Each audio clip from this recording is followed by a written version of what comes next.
How are you, gentlemen, tonight? Good Hey, evening. hey, what's going on? I see the producer's desk has a lot better looking and less facial hair. Yes, much less facial hair. Yes. But, Jay ain't too bad looking. Well, that's on you. Thanks for the compliment. I'm prettier. Yeah, well, that's true. I'm just saying that is true. It's like, let's just say this right there. It's like, let's just say this right there. That's on you if you want to tell him pretty, because I won't. Well, No, I'm not going to call him pretty because, I don't know how he would respond to that. Well, at least tonight, compared to basketballs, I can be seen and I can be heard. That's true. We've graduated. There is light, but the only reason why is I'm not on Interstate 26 out in Alabama. I'm in the friendly confines here in southern Florida. How'd the storm hold you guys? We didn't get hit. We were fortunate it didn't hit us. Right. So, but by the way, this Hendrick Motorsports hat, I ended up winning. I wouldn't say winning, but they were throwing it in victory lane backwards, and this thing went up in the air, and I grabbed it with my left hand, and my goodness, what a beautiful thing. With his cap. I'm so glad I interrupted Candy last night when I was trying to get her experience. We're going to have to revisit that. But he had a great, epic run at the end to win it. Yeah. Sorry, I went a little off kilter there. No, but we do have a cool show for everybody this evening. I am excited. We're going to talk a little bit about the NFL and the Premier League meeting to discuss player safety. We're also going to talk about kids in sports because it's a very important topic, and it was a really good conversation last week. And then we're also going to end with what sideline sports means to us. And so we are going to kick it off with the NFL and the Premier League meeting to discuss player safety. And we're going to let Mr. Pundit himself, Jacob Christner, start it out. And then Scott Motor City Madmouth is going to follow up. And me, I'm the Peanut Gallery, and I just talk when I want. And by the way, we should let everybody know that immediately after Pundits Pundit, Jacob and I go to another platform to do the sports exchange tonight. Yes, we do. Yes, and that's with whom again? Pardon me? I said, and that's with whom again? Plug it, baby. Are you back again? You're with us? Awesome. Oh, did I go away? No. So to talk about this, basically the people that don't know, because one of the biggest things is soccer's getting bigger in the United States. Just read up, I'm just using this as the example, soccer's getting bigger. Just read up that DC United just got an $800 million valuation. So it is a soccer team is going to be near $1 billion. It's probably going to hit that in the next 2-3 years. So it's getting bigger. So big thing that's getting bigger about it is also there are a couple of NFL owners. We talk about Shad Khan. We talk about the Glazers. They own Premier League teams. And because of all this, now we are seeing the NFL and the Premier League. Also, there are mixes with like rugby and different areas about player safety. We have lost, and I'm just saying this, I'm reading through this, and it's like we have now lost the whole we're going to tough it out thing. Next 10 years, that will be gone. That will be gone completely. And it's like, is it on? Is it going to kind of piss us old heads off? Because guess what? Gray hair, I'm considered an old head now. You know that, Jen? Yeah. I'm an old head now. You're an old head. It's like we're old heads now. So it's like I am not old. Well, that's why I cover my gray hair. I'm young at heart. I'm young at heart. We are middle-aged. And crazy. Well, I will not dispute that. No, but the like Terry Funk. But no, but the biggest thing is I look at it in these ways is the fact that part of me, the fan part of me, hey, what's up, Snowman? What up, Brian? What's up? What's up, Brian? One of the greatest things that I find out of the world is like it is that biggest mix between the fans that we want to be able to see the guys tough it out. Those are the greatest stories. You're not going to see those stories anymore. But in the other end, remember I brought up soccer and the valuation it has. Remember when soccer used to be 11 o'clock on ESPN on Saturday? Yeah. Now now the world changed. The world's changing. And now we are seeing everything is going to be about player safety. So I'm going to disagree with you a little bit on that. The world is changing, because remember, football and the rest of the world, soccer, has always been the predominant sport. I just meant the United States, but you're right. But in the U.S., it's always been, I mean, I remember the ballpark diagonally across the street from me now used to have football too, but a lot of the parent moms got nervous with football. My brother used to play pee-wee football there, but a lot of the moms, primarily moms, got really nervous and petitioned to take pee-wee football out of it, and they brought soccer in. And so, I mean, I will say that it's been going that way. Then they had like the elite leagues and all of that when I was in I started hearing about it more when I was in junior high school and high school. Yeah. But, but it's gotten bigger, as you said, here in the United States, especially when did the LA Galaxies open up? They were the first MLS team. I think they're like 10 years. I think they're 10 years old now. I thought they were older. Maybe a little older. Yeah. I don't know. I wasn't challenging you. I don't know.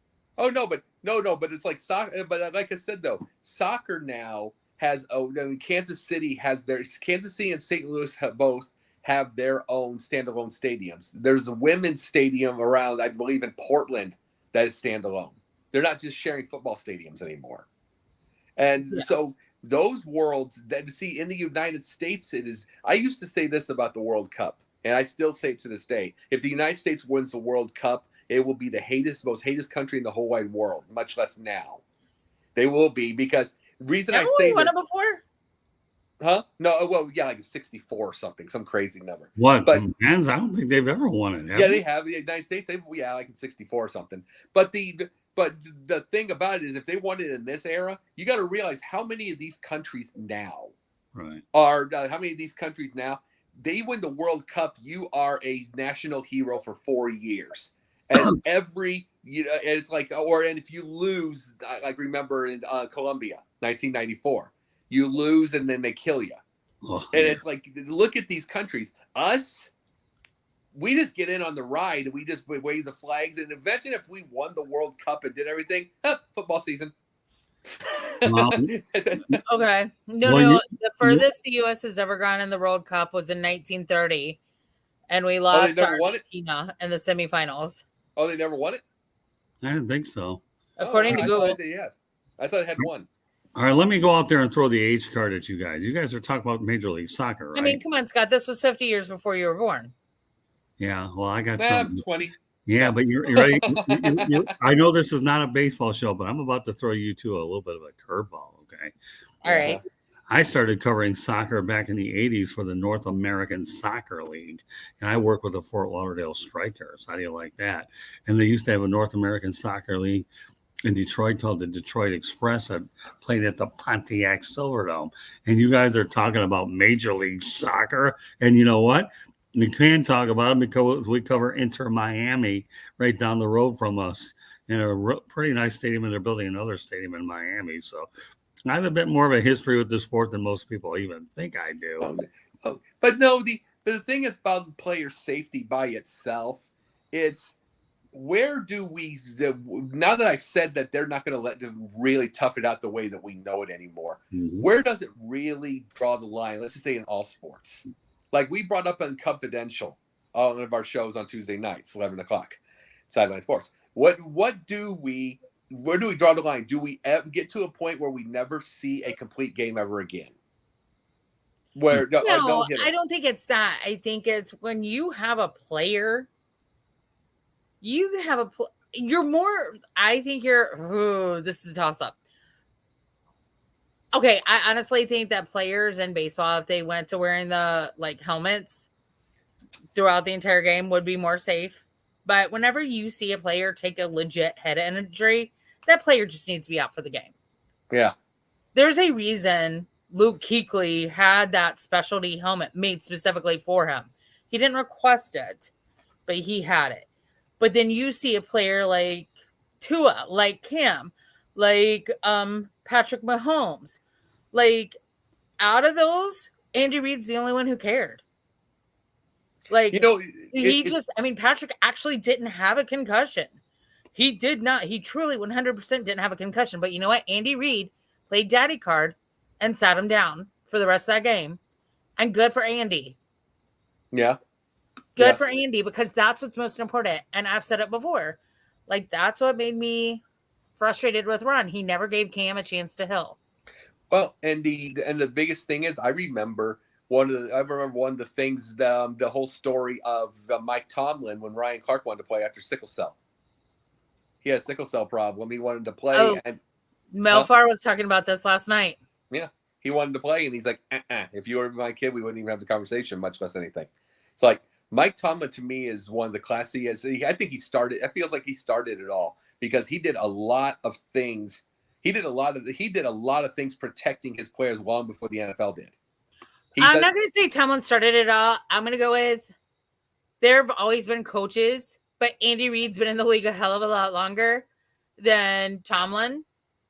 Yeah. And so I can't say Tomlin started that when Andy has looked out for player safety since the beginning of his career, to be perfectly honest with you. But but the biggest thing about it is the fact that it's like, it came out. He actually brought it up. I mean, he might have done it on the quiet, but the biggest thing about it is Tomlin used to go into interviews. He used to piss off his fans. He still pisses off his fans, because he used to go into interviews and talk about that these are like his sons. These are like his sons, and he's going to protect them. And this is during a time. Absolutely. Yeah. And it's like, but then you get meatheads. You get meatballs who basically are talking about, this is a weaker game. But here's he even knows this better. He and Andy Reid know this better than anybody else. The sports are run by, and you know this too, by the way, Scott, sports are run by agents and lawyers now. Oh yeah. They're run by that now. We will do the joke of the expand on that thought. Huh? Expand on that statement. Well, you talking about the lawyers and agents running the league? Well, yes, sir. You got to realize now, just for instance, there are what players now really have any, like, I'm just talking about, like, in any sports, have any real extracurricular activity. They're trying to stop, like, basketball players playing the street ball. They're trying to stop that. They're trying to stop all these things, like, flag football, someone might get hurt. But having motorcycles, riding on motorcycles, like they used to, like Terry Bradshaw did back in the day. They're putting these clauses in the contracts now that you can't do anything. These are the things that I'm talking about. Lawyers and the agents run the league. They don't want them trying to tough it out and lessen their career. I'm going to disagree with you on, like, professional players not being able to play, like, volleyball, flag football, like kickball, things like that. Motorcycles, I understand that concept. I do, because especially Jason Williams on the Bulls, you know. I mean, and then honestly, how many, like, think it through, y'all. I can think of like 10 different stories off the top of my head from different players around the league who've been involved in different crazy motor vehicle situations. So I get that one. But I mean, I don't. So sorry. Well, for instance, way back in the time, they canceled it, but Ed Too Tall Jones was about to box Muhammad Ali. Remember that, Scott? He was about to box Muhammad Ali, and yet he retired for a year to train for it. But this, even to this day, would not happen now. No, because there are so many clauses in the contracts, even in retirement. Well, here's the one thing that you guys are missing now, okay? And I like listening to the both of you, so I can get some here. They're prohibiting basketball as well, because the thing you're trying to do is watch out for ankle injuries. Let me touch on a couple of points here that I think will add a little something. When you talk about soccer, particularly soccer, okay, you worry about flopping. I can tell you how many flopping situations you run across. that, the referees don't know if you're faking it or you're making it, And then we know about the concussion issues in soccer and ankle injuries. Those are the three most common injuries in soccer they have. So again, you have flopping, concussions, and ankle injuries. NFL, they're trying to do more things with the helmet to limit concussions long after those lawsuits were handed out. And of course, we know ankle injuries and knee injuries are what they are. So, player safety is extremely important in both sports.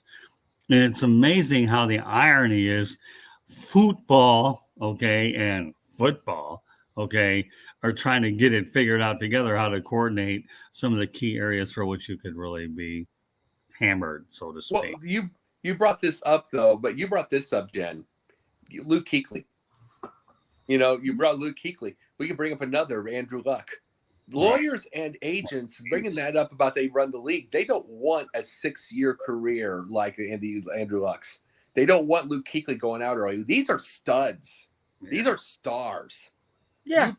These were stars that you can promote. You can bring them to Madison Avenue, millions of dollars. You can do everything. Both gone early. And it's like they're really trying. And in all, yeah, but you're still going to be able to do that with Luke. Well, saying, but I'm talking about just by using the career. Like what Luke I'm saying. Was probably, Scott, correct me here. Who had a better football IQ in your lifetime than Luke Kuechly? Well, he definitely had a high IQ. I'll never debate that at all. But I'll tell you what, though, I want to go back on what Jacob said. No, I was legitimately asking. I don't know. I don't know. Well, football IQ. You really want me to give you a football IQ? I'll put Peyton Manning in there and Eli Manning, especially. Okay, Peyton. I'll give you that. Yeah. Peyton Manning, to me, is one of the biggest football IQs I've ever seen. Well, we have to say Brady. We have to. Well, all right. But Brady, Peyton Manning, these are United. Okay. The game. Yeah. They're students. But no, when you're a defensive player, I'll say this, Ray. I'll say this as far as defensive IQ. Luke Kuechly, absolutely. Urlacher and Lewis. I'll put them up there, but there ain't that many that are that level. Those are the levels where you can get 3 or 4 different plays. They're 3 or 4 plays ahead. Well, yeah, absolutely. Luke could dismantle a play in 30 seconds or less. I'll say J.J. Watt, and I know I watched your show last night. Well, hear me out before you say no. Okay. J.J. Watt, to me, has always had a high football IQ. Yeah, he's got a high one, yeah. I'll say that. I didn't say he had the highest. Remember what I'm saying. I'm prefacing. Yeah, he's got a high one. Yeah. But you know what? There's another guy who probably doesn't get credit. Junior Seau had a much higher IQ than most people give him credit for. I was thinking Junior. The Junior Seau situation is probably why we're having all the player safety issues. Well, sure. I said that last night, actually. What about those Steelers in the past? So Mike Webster, I think. Yeah. A lot of those guys that passed away earlier.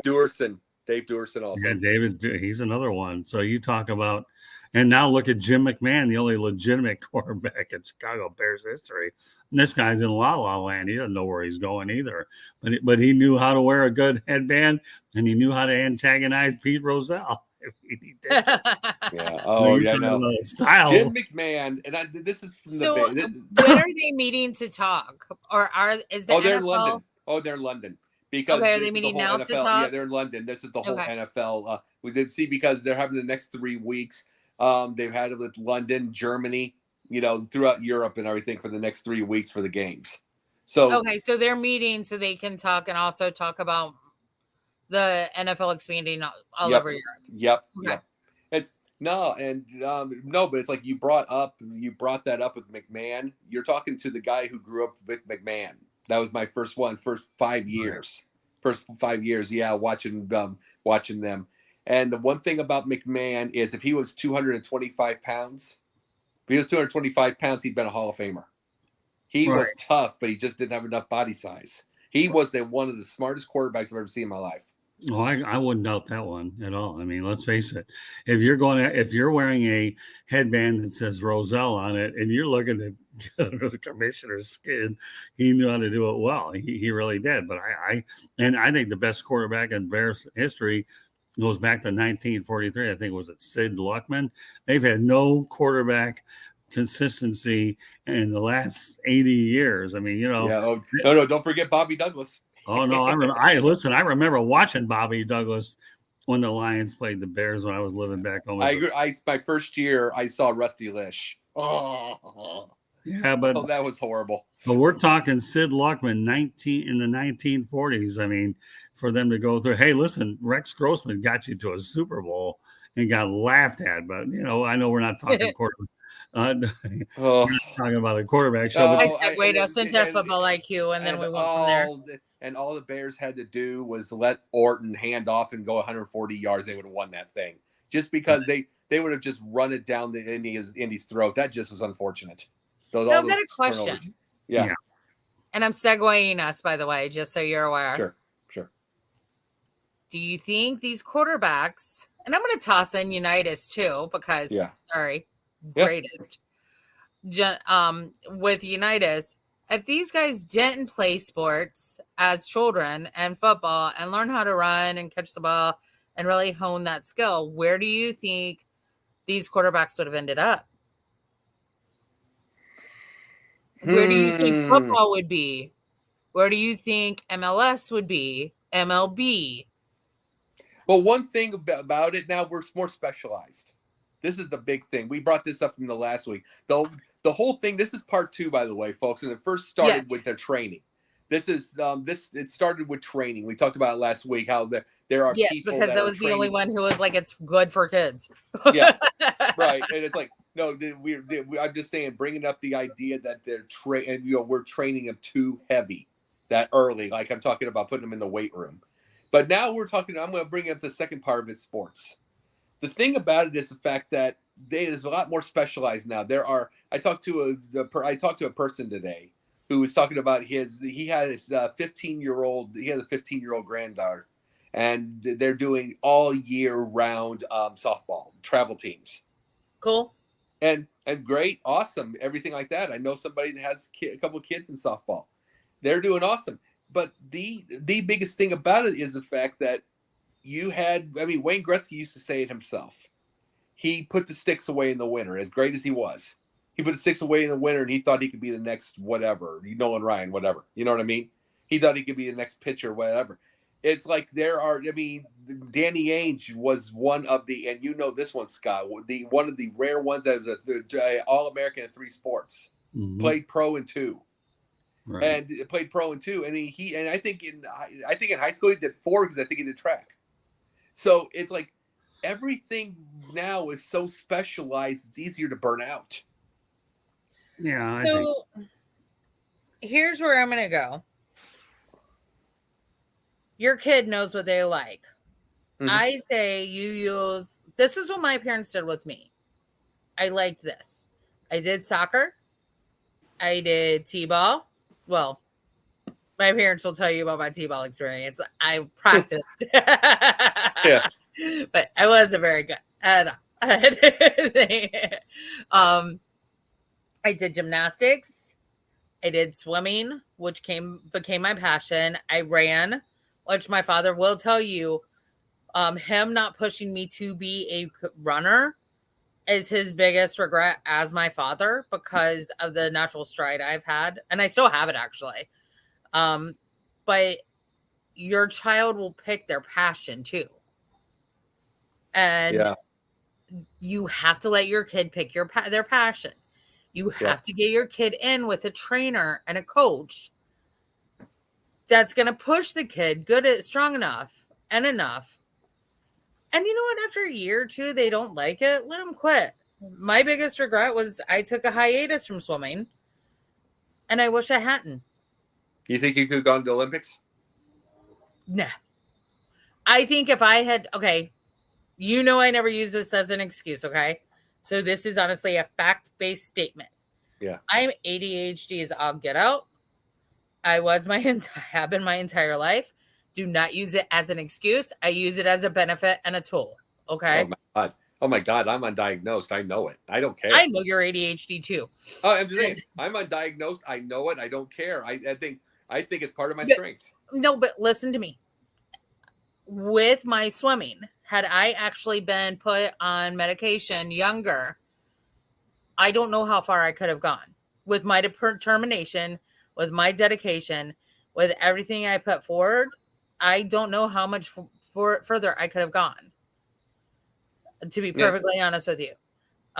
My coach that I ended up with taught created Melvin Stewart's signature butterfly, and Melvin Stewart held the world record and the Olympic record until Michael Phelps with this signature butterfly. Yeah. My coach taught this to me. The proudest moment in my life was when I looked up. Now, keep in mind, she would just sit back and watch.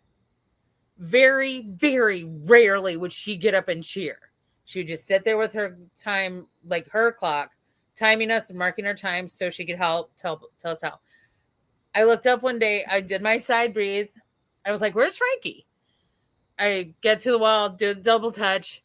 I look up and Frankie's cheering me on. She didn't do it.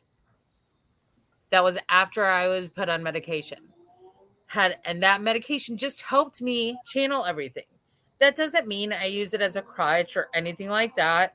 I've learned coping skills to work around it, whatever. Not an excuse, but had I been actually put on the medication younger, who knows? But since I wasn't, no, there was no way. But you look at Michael Phelps, ADHD, open about it, honest about his bipolar issues. He's medicated. He has more medals than Zeus. Yeah. So medication isn't necessarily bad, but here's the thing. Kids working out and being active helps put off and prolong being medicated. It helps fight off. Like, I've heard both of y'all mention people being over-medicated. I've heard Scott mention trazodone. I've heard you mention Ritalin before. It helps this because working out releases those endorphins.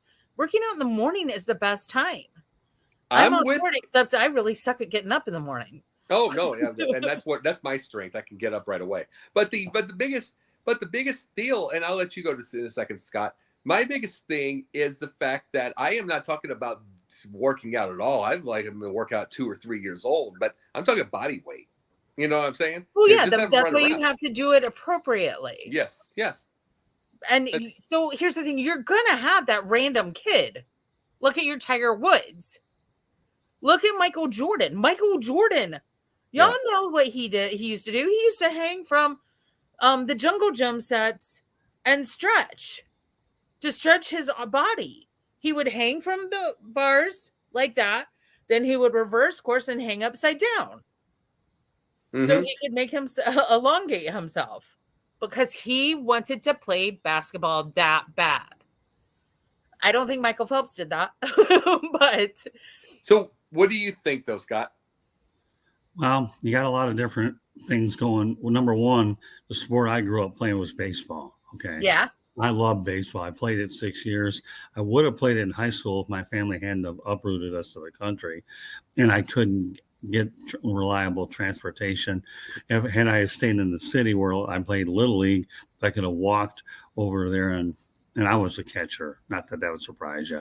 I love the mind games with the umpires. Hey, you missed that one. And if they didn't give me the call I was looking for, I got out of the way and they got hit in the leg. Or I would get in the ear of a hitter telling him, I don't think you're any good anyways, disrupt his concentration. And if that wasn't bad enough, I'd go up, give a mound visit to tell my pitcher, we'll calm this thing down and really mess around with him. But here's where I'm going with it. So hang with me, Jacob. Okay. Mm-hmm. I remember when I was in high school, I took a class called distance and diving. I thought for sure I was going to take diving, but then I didn't want to do it. And I kept swimming for distance. And I loved doing that because that was like a battle of internal will. How many laps can I go? And then I would average during that class period 20 laps per session, class. And I love doing that because I would ultimately do it in camp up north and do it a lot of ways. Now it's hard for me to walk. I used to walk on the beach a couple of years ago. My body is breaking down. I make no bones about it. So my doctors told me just better go on a calorie count and that will help out a lot. So, there's a lot of different ways that you can go about it. The sports I played, also played hockey when I was young. for about a year in basketball as well, but baseball was me. Yeah, that was just me. It If was I, your passion. pardon me, It was your passion. it was my passion. And when I stopped playing baseball, all I did was interview Hall of Famers, and now here we are with all my million bucks. You kind of made a career out of your passion. Well, that's pretty much, yeah. I've one of my mentors is all in the Baseball Hall of Fame, Ernie Harwell. I'm sure you've heard of Ernie Harwell, right, of the Detroit Tigers. And I'll tell you what, he taught me everything I need to know in terms of broadcast. So, yeah, I couldn't run it. I might as well talk about it.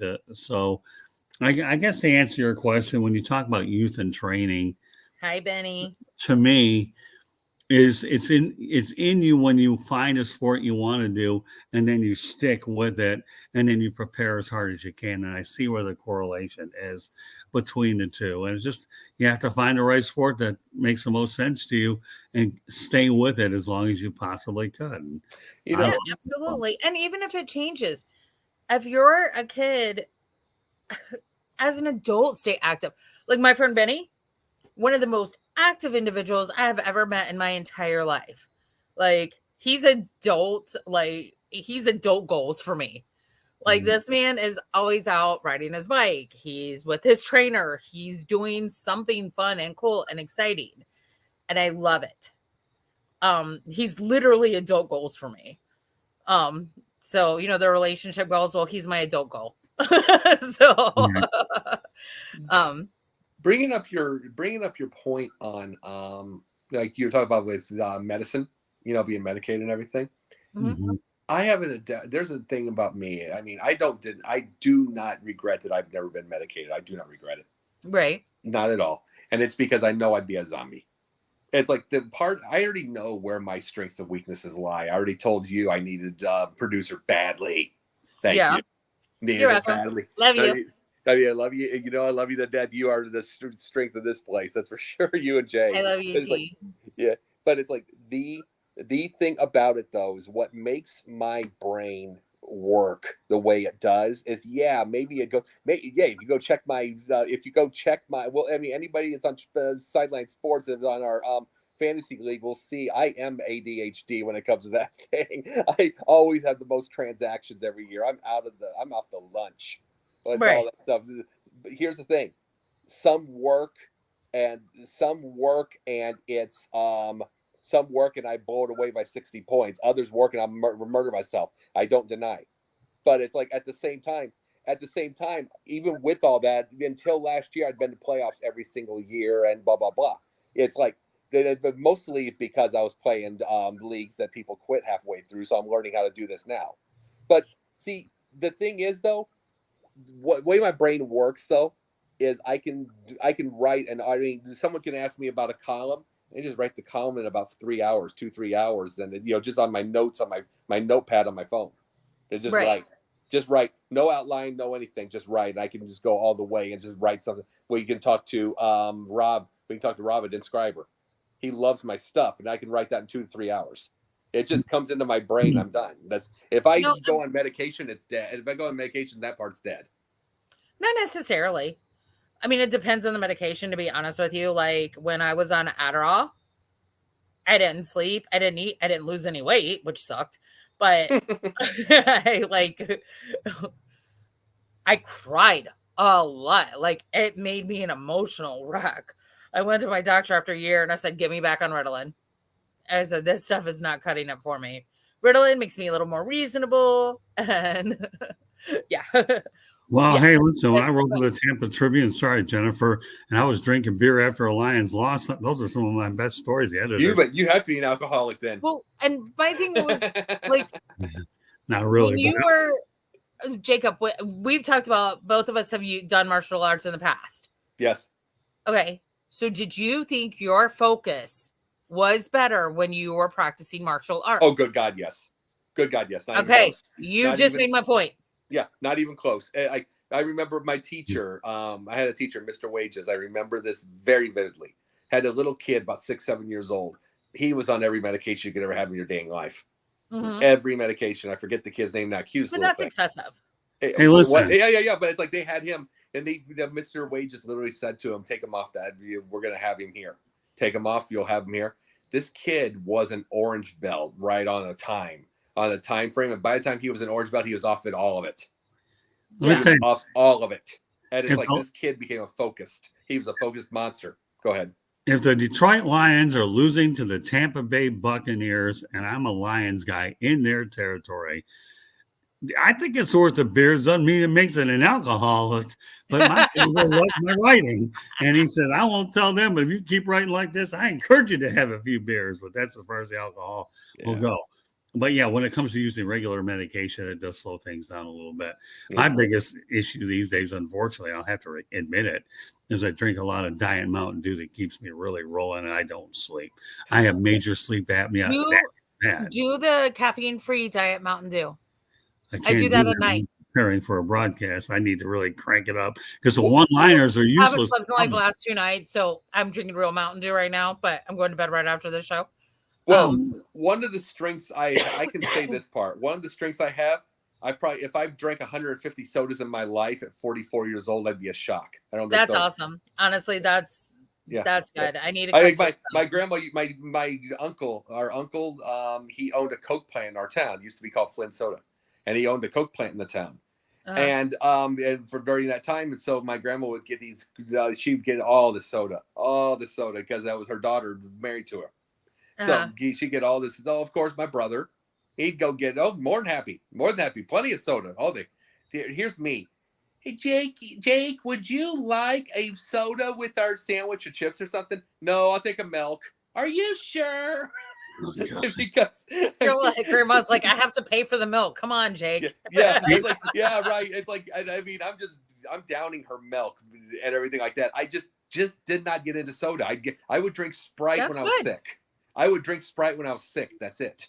Wow, there was years I used to drink pitchers and pitchers of iced tea. But you know what, Jennifer, you're in an area in Charlotte to me, which is dangerous for me. Sundrop, I'll tell you, when I used to drink that stuff. That's my hubby's favorite. Well, I'll tell you one thing. Sundrop. Sundrop makes Walmart on North Tryon is the only one that sells the cherry limeade caffeine-free diet Sundrop. Let me tell you something. Sundrop makes Diet Mountain Dew look like water. And I know because I'll never forget the time when I covered the Lions game and I had to be in Detroit the next day.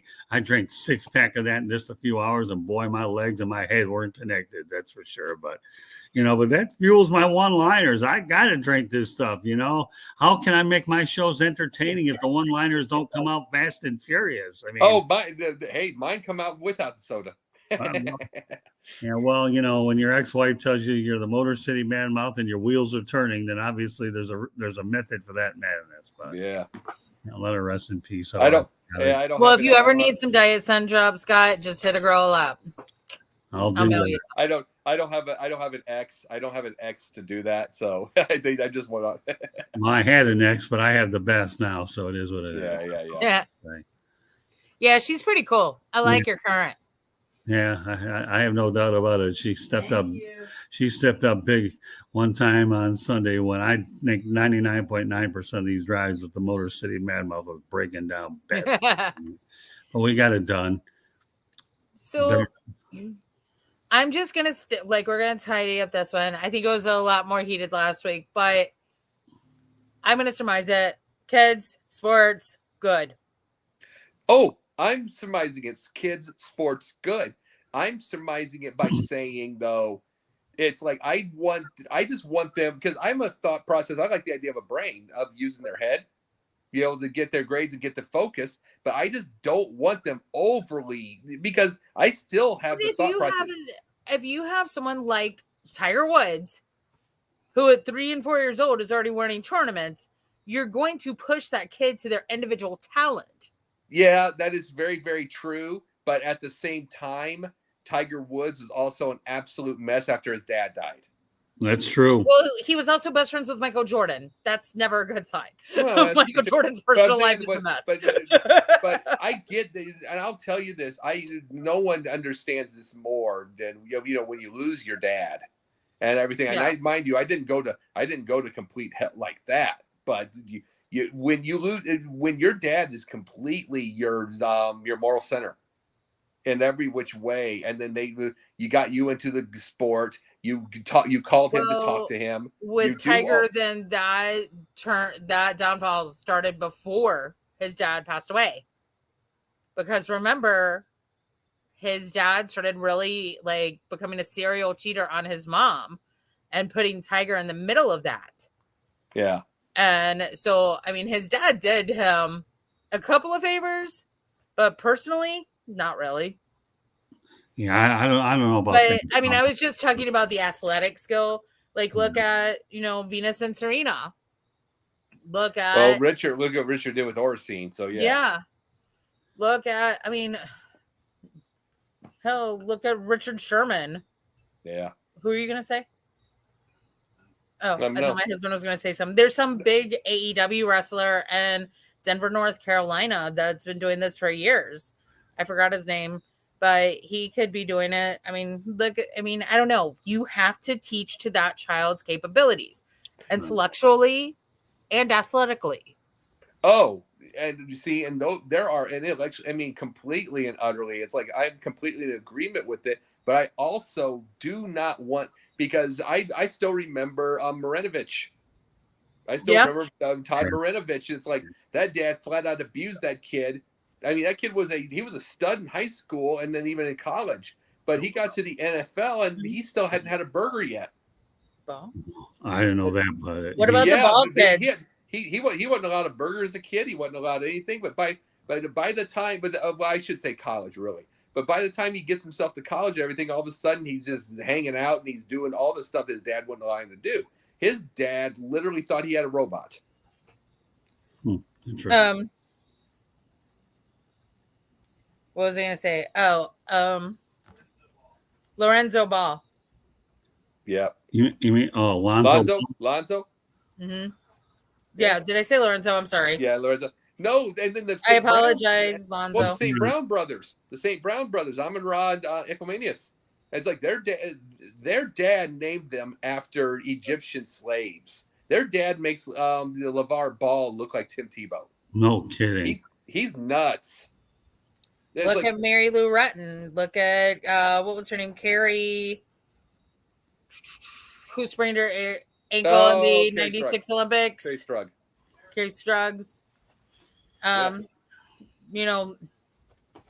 You coach, you train to their mentality and their capabilities. When you're an athlete, it's a different mindset.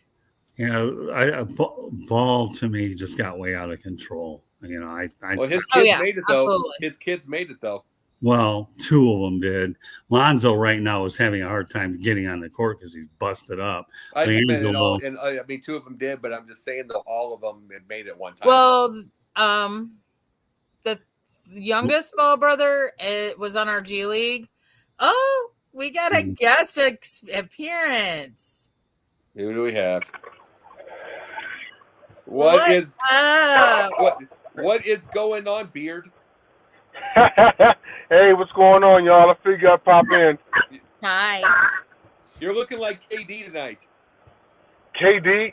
No. Why would you insult him? Denzel's good looking. Yeah, that's true. KD, I take care of my hair better than KD. Well, of course you do. You don't keep it.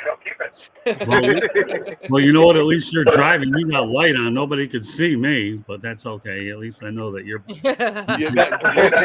Both of you are taking my gimmick now. Good to see you, Denzel. Yeah, good to see you. I was actually just about to segue. Still perfect timing. I'm making Jacob begrudgingly agree that kids in sports are good.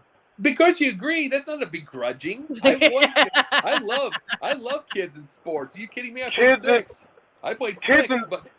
But the kids in sports is always good, just as long as the parent doesn't overpush it. Because so many times we try to see parents living through their kids vicariously, and that's the problem. Also, another problem, and I'm sure you all brought this up, but just in case you didn't. I don't know if you all heard about the incident of Aqib Talib's brother shooting somebody at a football game, a Little League football game. Yes. I heard about that. Yes. I started crying. Yeah, so at some point in time, and he's just an example. But it's an example of a trend that has been happening for years and years, where you see these parents getting so over violent, like at a kid's game. You know what I mean? And the kids are just like they're just trying to play. They're just trying to own their skills, and they want to go out there and win, like, what the coach had them practice all week to do, right? So, I have no problem with kids in sports. My problem is parents of the kids in sports. Yeah. Well, and that's why, and my point, Denzel, was you have to have your kid with the right coach to coach to that individual kid's capability. Like, my capability as a swimmer wasn't what Michael Phelps's capability is, right? Right. So my husband's capability as a golfer isn't what Tiger Woods' capability as a golfer was. Right. And I'm not even going to insult Venus and Serena with me on a tennis court because there's no coordination here. So, but yeah, you have to coach that kid's capability. You have to be able to push that kid further, but you're right,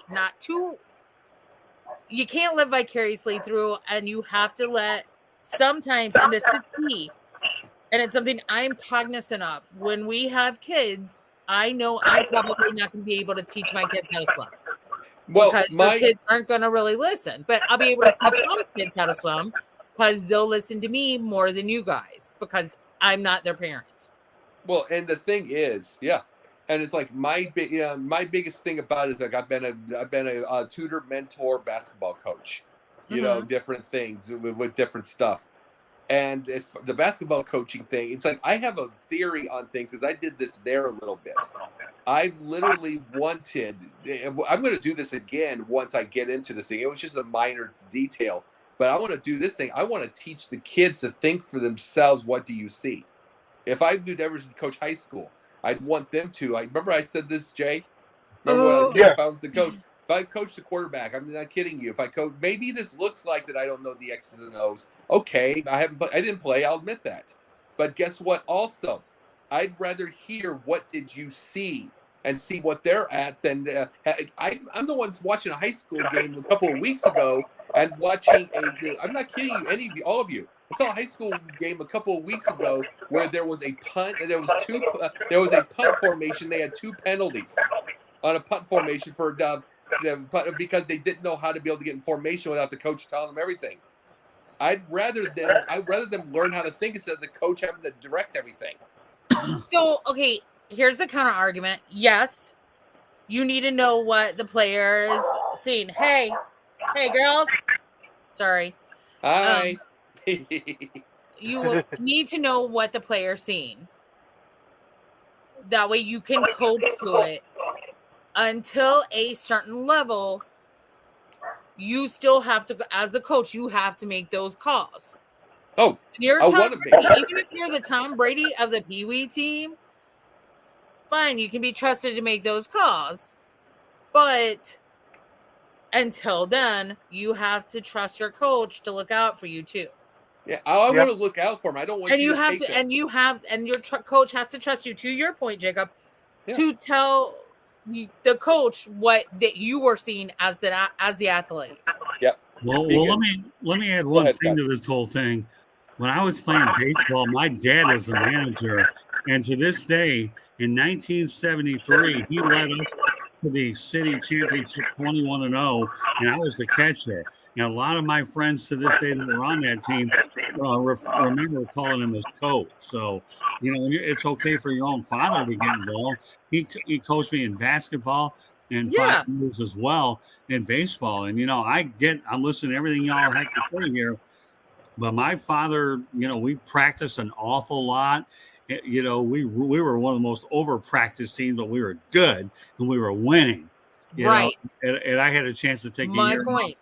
And coached alongside of him with my brother's team one year, and they were winning. So, again, I understand the parental influence and all that. And I played 1 year without my dad. We didn't have a good year at all. But I didn't care. At that point in time, it really didn't matter because my dad wanted to spend time with my brother, and I had zero problem with that at all. But to make a long story short, okay, what you do in your youth and what you do in your training depends on the coaching.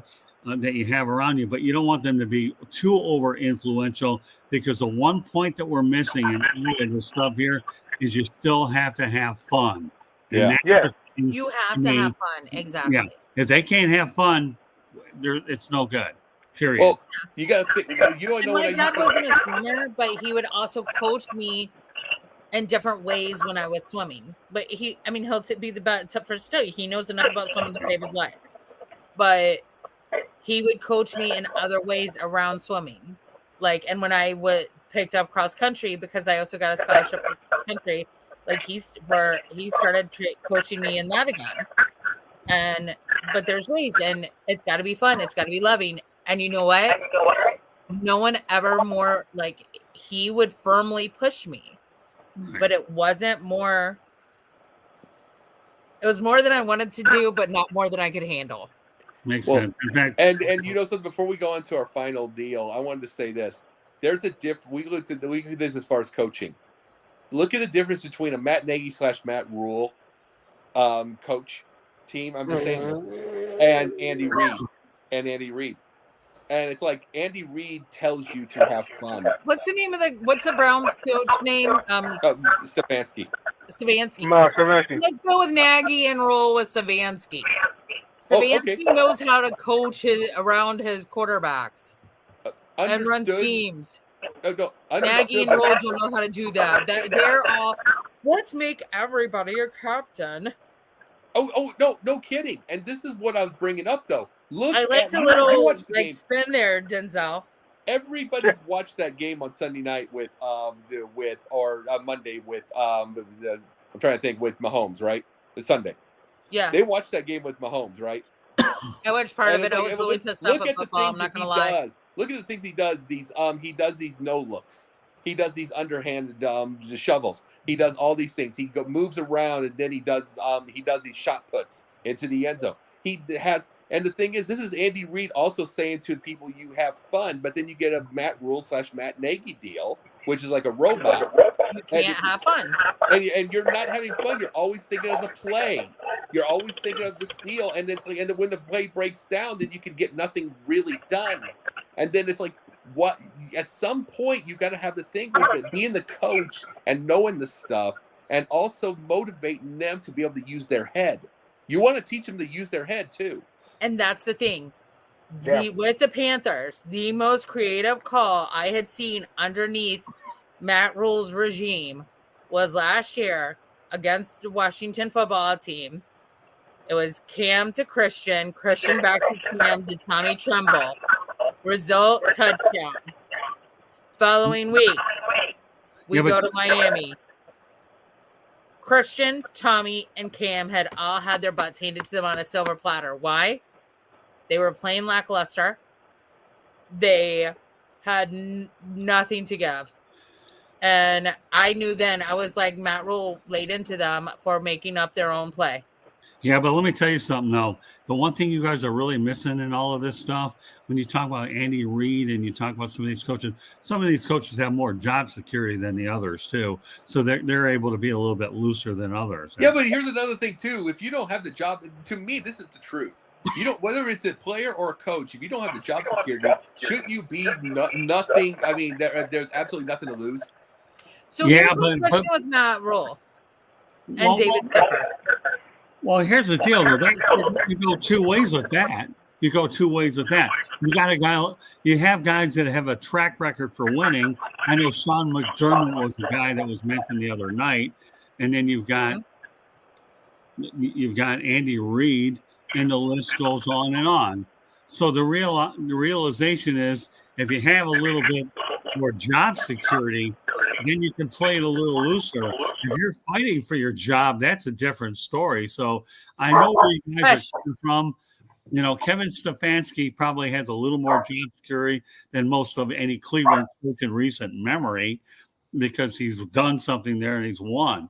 But I think people have to understand. You know, don't tell Matt Rule he'll lose his job this year if they don't get on the right track, and he probably got his next gig penciled anyway. Here's my question. We all know David Tepper bought like his old boss's houses in the Hamptons, and then for S&G's like tore down, right? Is that his game plan here? Because it makes no sense. Like, I can text you guys pictures of what the stadium looked like for the Sam Mills game the day before. My mom decided to go to the game too, so I had to buy an extra ticket. I paid $26 with tax for a decent seat. My friend went in after kickoff. He paid $25 for lower level for the Sam Mills game. Yeah. I don't know. Okay, I think our third topic, gentlemen, we should wait till next Tuesday. That's good. Let's do it. Wait till next Tuesday. Yeah, y'all gotta No. Let's do it. Let's do it now, because that's the thing, is that we can do this in 5 minutes, because this means something to us. Yeah. Right. Who wants to kick off? What does sideline sports mean to us? Yes. Okay. Let me change the banner. Yes. Say, what does sideline sports mean to us? I only tell you this. You're talking to somebody who, there's a couple of different things with my story. It's like, as an adult, I went years like being an Uber driver. I was basically living in hotels and barely surviving. I had like a couple of family members, maybe they'd ever heard from me. Only saw a couple friends. I was literally radio silence for years. So to get myself back into the world again and stuff, I always wanted to get into sports. I moved in. My brother and I lived together during COVID. I came up with the Pundits points, which was where it started. Which I need to get back to those actually. It's like get to the pundit points, but I did that thing. My brother and I, we got it downstairs. We did it downstairs in a basement when I was over there, and all of a sudden JB finds me, and I get on Journey with the Jays, which becomes Sideline Sports, and the rest is history. And here's what it is to me. It's like, it is a chance for me to be able to help change media to what it needs to be, to get a common sense level on things, to get real conversation, quit the hit and run media. But it's also truthfully family to me. Mm-hmm. This is it. I mean, you are Jen, everybody here, everybody is just family. It's like everybody is looking out for one another, whether it's this or we're doing our, I had a thing with I had a thing last night with one of our sideline people with our fantasy football. And he was like, one of my crazy moves again. But he even said to me, he wants me to succeed, even though it could mean beating him. And see, the thing is, that means a lot, even if that's just for fun. That means a world to me, that I am more than happy, even though that I've had the thing over here, I'm more than happy to make a team out of this, because you get so many people that want to see you succeed. I finally am in a situation with my job, with this, with everything, where I'm being left alone and it's not overdone, and I've got great everybody around me. I mean, the morale is on its highest. I mean, I love everybody I'm dealing with, and I've got a great place to live, and it's like, things have been tremendous. And it's like, I mean, and Sideline has a huge thing to do with it, because I'm staying busy all the time. Scott? First of all, it began with a friend request to John Shearer. And it just so happened John Shearer, had a photo with Alice Fleming, which, by the way, I work with for fantasy football. That wasn't enough. Enter Jake Malik, enter Eric Wilson. But things really got cranking with JB. JB is like a younger brother to me now. And by the way, he will be pairing with Jake and I on the Sports Exchange very shortly. Okay. Yay. I kind of want to crash just to say hi. Oh, that's okay. You can. I don't care. Whatever. I might come in and go boobala. Okay, sorry. As far as I'm concerned, you can pop on too. Who cares? Doesn't matter. So, but then anyways, where do we go from there? When JB got involved, him and I became more of a brother thing, that we were both determined to build the platforms together, which leads me to my next point. We're expanding our platforms. South Florida Tribune, Sideline Sports. Good stuff, right? And all of a sudden, JB gets Candy involved, of all people, with you guys. Hey, how'd you like to go ahead and get on a show with a bunch of ladies? And we know Candy to me is a natural, because she's been hanging around me forever. I don't know if that makes her natural or unnatural, but whatever. So we go from expanding our platforms to the one thing that Jacob alluded to, is not only are we building the platform simultaneously, but we're building long-lasting friendships and extended family. That to me is as powerful as it gets. Now, I got to admit to you, okay, if for anybody but this network, I would have been down at Marlins Park on Don Mattingly's last day, and not if I didn't have a show. But I cared enough about what we're doing as a doubleheader. I was able to do it the day before, and that was fine because who knows what it would have been like there anyhow. But the realization is when you connect the dots here, okay? I feel that as much as I love appearing on your shows, I have the ability to bring some of you all onto mine. And as a result, everybody can expand the exposure and we can have a whole lot of fun. And the best part about it is, as the old song would say with Karen Carpenter, we've only just begun, and don't expect me to sing it if you know. I love that reference. I love. Oh yeah. Our goal is to make sure that. Jacob, do not start singing Karen Carpenter. You cannot sing like her. We've only just begun. I know. Your voice is not as clear. And I don't know if we'll be on top of the world, but I know one thing: with my daring exploits, I can think of soap operas that I don't want to end up in General Hospital. I drive on the edge of night.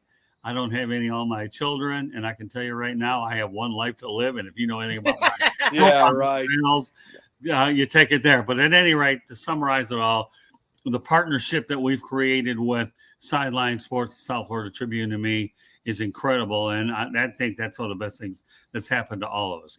Having Candy involved with you, Jennifer, and the rest of the girls, unbelievable. Seeing you and Mel on the other day, and I'm also looking forward to see what you and Candy do on your own when the time comes that you do it. We will.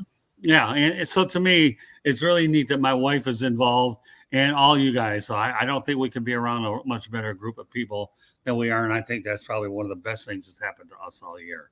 So, and what about you? I love that. I mean, I know I wasn't like, I know I love that I was a part of helping you guys come on board with Sideline and merge that. I love that. I love working with Candy. I'm excited for what she and I will do. And I just need Candy to start interrupting me more like I do to Jacob and Jacob does to me, because I talk a lot. So we run over each other all the time. We really do. It's perfectly fine, Candy. I don't get offended. Usually, unless I'm in the middle of a very important point. But they was Sideline, like Alex brought me in. I remember I was like, y'all know I used to live uptown. Alex called me. I was out front talking to a football player, actually, when Alex called me. I was like, oh, excuse me, I need to take this call. And he was like, hey, John, you know, my producer, my mentor, Eric, and I have this idea for a new show. I want you to be my Panthers rep. Will you please do it? And he was talking about the NFL carousel. I thank Alex every day for bringing me on. I thank JB and Eric for seeing in me. I thank John and I think John, Eric, and JB for seeing in me. JB really pushed me forward, especially he pushed me a lot in a good way with the NBA, because I hit him up, like I alluded to earlier.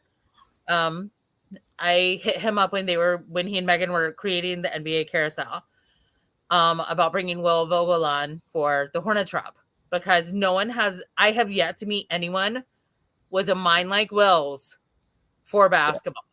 Yeah. I mean, he's young, but he knows his stuff. Like, he loves it. He loves it, and he loves it enough to keep studying it. The hell out of it. He loves it enough to study the world where he doesn't even born yet. And he knows stuff that, like, I mean, I know he's young, and I know he even acts younger sometimes. No offense, Will, you do. You know you do. I love you. But but it's his passion, basketball. Yeah. And that's why when JB was like, hey, we would like to have you a part of it too. And I was like, yeah, but who, like, you know, what do you want me to do? He's like, oh, you'll just be our catch-all. Well, the catch-all ended up being just the Boston Celtics, and then producing, which led to producing Basket Bros on Pundits Pundit. And so for that, and it's leading to me doing some other really cool things here in the future, the very near future, actually, that I'm very stoked about, which And it's led to other great benefits like meeting Fago, who's with New Stitch Radio, which I appreciate all of his guidance too. He's really taken me under his wing as well. Right. Phil Jones, who works with both Sideline and with Fago. But this has always been a dream of mine. And the fact that I was able to create my own podcast too. Yeah. Like, that's just something, like, I always wanted to talk sports. Like, you can ask my dad. I always joke around. My dad had me catching a football by the time I was 2. Side note, I taught my husband how to properly throw a football. Shh. You taught him how? No. Well, he taught me how to tackle people because he played defense. But yes. The one thing I do want to mention and he taught me how to throw a baseball because I can't throw a baseball for anything. The one thing I want to mention here, and I know Will Vogel's already texting me because there's excitement on the Sports Exchange shortly, but I will tell you, John Shearer was great helping me. He's amazing. I love John Shearer. Yeah, but he was helping me get comfortable with StreamYard, brought me in a couple broadcasts. I thought, this isn't that hard. When I was a little bit, I had some anxiety there, but just thought I'd mention that. John Shearer is literally such a good egg. No, he is a great dude. And it's like, I can say this and like you guys, I've met some amazing people. Like, I freaking love Jordan Long. I love you too. I love Candy. When I first met Megan Price, and she doesn't know this, I was a little intimidated by her. Because I'm like, who is this chick? Like, she's everything I want to be. And so, like, she's really helped guide me a lot, like, using my own voice, which I appreciate so much. What do you mean that she's like whatever you want to be? Like, at that time, she was doing a podcast every single night. She knows her sports talk. She was using her voice. She wasn't afraid to use her voice. Yeah. She does that. I know I have you. Yes, I have known you forever, Will, and I love you. Well, and let me say this part real fast. We all bring you up. Shut your face hole, Will. I was like one thing. Oh yeah, we just did tonight there, bud. But no, but the biggest thing I think I can say from this is that I talked to what my friend TJ tonight. Our show Yin and Yang, which comes on Thursday nights. Oh yeah. I talked about this. I told her this part tonight. I give Yin and Yang to her quite a bit of it to her to talk because I know that Sideline Sports has given me the thought. They've given me the freedom to take up the oxygen in half the damn rooms. And it's like they let me talk so much. So, and I told her I want Yin and Yang to be. No, I'll be the straight man. And she can go and we will have a little conversation. But I want I want this to be hers because I got so much it's already mine. I want to. It's like there's a thing that Scott Hall, the wrestler, once said. I don't want to be the number one. I want mine. And the Sideline Sports has allowed me to finally. It's like to say that. I don't want number one, but I do want mine. And I want Sideline as number one, not me. And if I got there, then that's a bonus. But I want Sideline as number one because I won't leave it.